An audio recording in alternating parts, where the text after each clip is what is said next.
তাদের ম্যানিফেস্টোতে আছে যে মুসলমানদের ফরজ না শুধু ওয়াজিব পর্যন্ত 100% যে ফুলফিল করবে সেই একমাত্র সদস্য হতে পারবে। লোক দেখানো একটা কারুকার্য তারা করতেছে। সিরিয়াস নিচ্ছে কি জামাতকে ভয় পেয়ে? জামাতের সাংগঠনিক যে সক্ষমতা তার নিয়ে এখন পর্যন্ত যা প্রস্তুতি, অন্যদিকে নিজেদের অপ্রস্তুতি বিএনপি সেখানে সেটাকে তো বিএনপির আমরা ধারে কাছেও মনে করি না।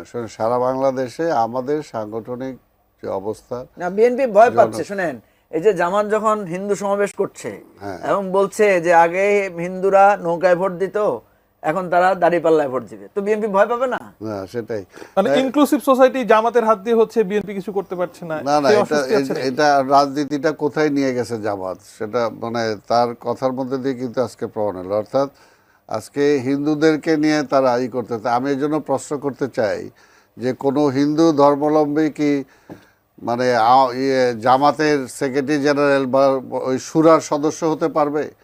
তাদের সংবিধান বা তাদের যে ম্যানিফেস্টো আছে সেটাকে কাভার করে?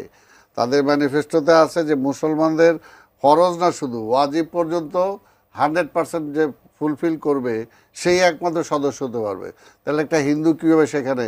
তার মানে এটা একটা ভুয়া, এটা একটা সম্পূর্ণ একটা মানে লোক দেখানো একটা কারুকার্য তারা করতেছে। তো আমি যেটা বলবো, দেখেন এখানে যে বিষয়টা সব বলতে চাই যে বিএনপির ভয় পায় না। বিএনপির বিষয়টা হলো যে বিএনপি তো একটা রেসপন্সিবল দল, কারণ আমরা মনে করি যে আজকে আমাকে রাষ্ট্র ক্ষমতায় যাওয়ার জন্য আমরা প্রস্তুত।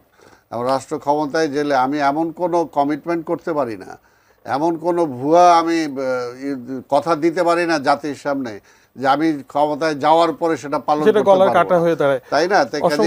কাজে বিএনপি তো অন্যদের মতো সেটা বলতে পারে না। অন্যরা যেমন বললাম না আজকে এইটা বলেন, এটাকে তারা যেভাবে করতেছে হিন্দুদের এই বিষয়টা নিয়ে, এটা কি তাদের কোথাও কোনো কভার করে? সেই দায়বোধের চিন্তাটাও বিএনপিকে করতে হচ্ছে। আমরা তো জানি যে যদি সালাম ভাই হিন্দুরা কি ভোটার না? না, ভোটার ঠিক আছে, কিন্তু বলতেছে তার দলের মেম্বারশিপ সে দিবে কিনা। আমরা বলতেছে যে এই আলোচনা, আমার মনে হয় আলোচনা নতুন একটা খোরাক আমরা পেলাম। পরবর্তী আরো একদিন আমি আপনাকে বলি, ভোটারের প্রশ্ন তো কাদিয়ানিরও তো ভোটার না। আমার কথা হচ্ছে, আমাকে একজনে কিন্তু এই প্রশ্ন করেছে সালাম ভাই, শিওর আমাকে একজনে বলেছে যে জামাত যে মানে হিন্দু